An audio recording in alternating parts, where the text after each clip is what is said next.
Hi everyone.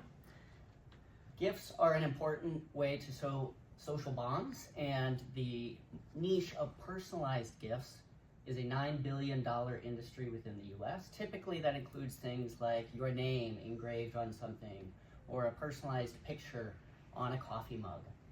Books are not really a personalized gift. If anything, it's kind of the opposite. They're a very generic thing. And the basic question here is, what if people could read any story that they could imagine in a way where that becomes a personalized gift that extends 100 pages? You could imagine a hypothetical workflow that begins with a user's story idea, say on a web form. You hook it up to a database, you do some AI, it writes the book, you lay it out, and then all of that is in gray here because the user just sees kind of their book back at their doorstep. That is what I set out to do with my brother 18 months ago. We began this as a hobby project, and so it started with just one book, which was a book I had always wanted to read and realized in my 30s I am not ever going to write. And by the end of last year, we got it to a point where we were pretty happy with the kind of story that came out. It coincided that my brother got a job, and so it was on me. So for the last 6 months, I have been going through the customer discovery process and seeing, is there any viability here? I initiated a paid pilot program to see what kind of interest there would be. And I reached out to people I know and invited them to create their own customized book. So I created the web form, and I went out and I got 50 paid stories at $40 each. So each of these came with a plot, the style they had in mind, where they got the idea, and then 2 smaller fields of how long they wanted it, which was just a slider, and then like kind of what their name was going to be. So this one here that's pointed to is Architect for Aliens, and the plot idea is that this guy would be abducted by aliens and would have to do some architecture for them, and what do you know, the person who initiated it is an architect in real life. So this was really living together of what this possibility for a customized story could be. In fact, I really had no idea what kind of story was going to come out. And one of the things I found in this pilot program is that more than half of people included an avatar of themselves into the story idea, and a significant fraction, the strongest discrete segment, was people who had gifts in mind. I am pleased to say that I have now finished generating all 50 stories. This is from the first batch. This is what they look like. And each one has not only a coherent story plot, but is laid out in a kind of professional way. And all of this is done behind the scenes, invisible to users, drawing on the AI prompt engineering that creates the story into the full print-on-demand service.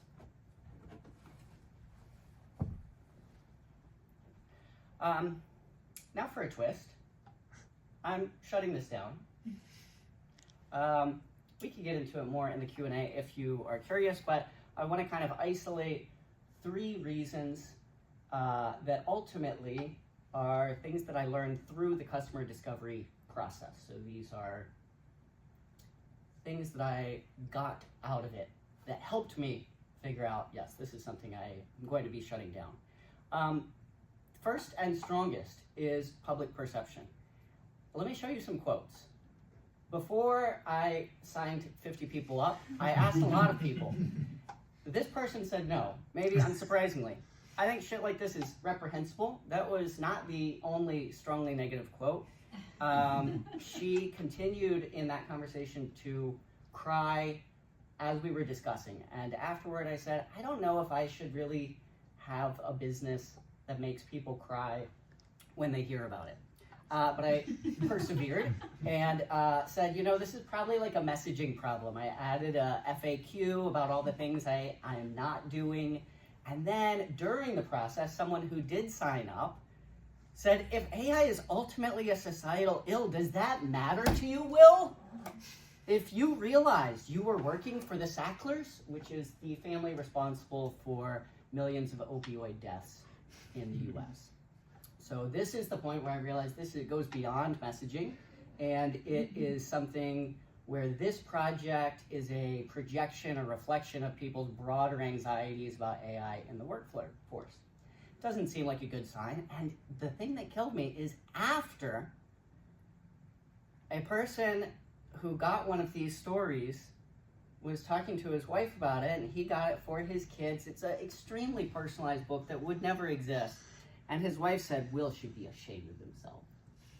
So what this says to me is that really in the gift-giving business model, it's a triple whammy. Not only does it reduce the number of people who could be given this as a gift, but it also reduces the amount of pairings that are possible, and it reduces the potential virality of I got a really cool book, because you wouldn't want to share that if you're going to get criticized, which one poor girl did, who got a book, brought it to school, and a teacher latched on and said, this is the death of creativity.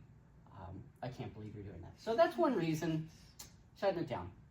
Second thing is there have been some legal and technological developments in the last 6 months. On the legal side, there are some rulings that AI-generated content kind of as such, which is the whole point, can't be copyrighted. And so there's really no path to treating this as building up story IP for a future where there is AI-based video or sequels or something like that. It would be legal for someone else to just take it. On the technological side, when we began this project, the maximum possible, theoretical output from a large language model was a couple of pages, basically. And so it was obvious that it required a lot of technical sophistication to create something that was 100 pages. In the last few months, there are now multiple models. You can't use them in this way in the browser, but now it basically is possible to just have it generate 100 pages all in one go. And so it really lowers my cost, but it makes my differentiation a lot less. Finally, the business model is still quite far away. Gifts sounds like a real segment, but it's not yet a business. I think what this really should be, in light of the public perception and legal technological things, is either a storytelling kit that you buy and do as an activity with someone, or an activity that you attend in person. And those are cool ideas, but that's kind of starting the business over again. And I have run out of time and a little bit of energy on that. Thank you.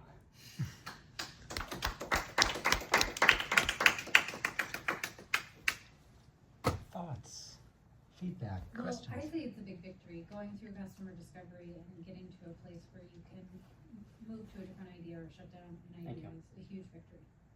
Thanks. So thanks for the courage to make a big decision and also to present on it. I feel it's a very good presentation. You have told very unfiltered, whatever knowledge you have learned, it will be very useful, and it takes a lot of guts to present like this. This is something a key takeaway for me. But I had one question. How is this different from currently there's AI generated fan fiction, and there's character.ai, which is taking characters out of the movies and books and trying to generate content out of it. There are a lot of people monetizing on this. Have you thought in that direction?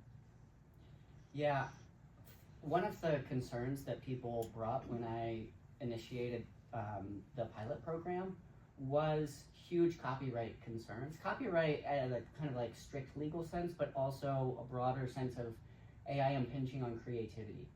And so it was important to me at kind of an ethical or philosophical level to not use AI to, kind of go around or extend or infringe on people's copyright. So I really wasn't interested in that at a personal level.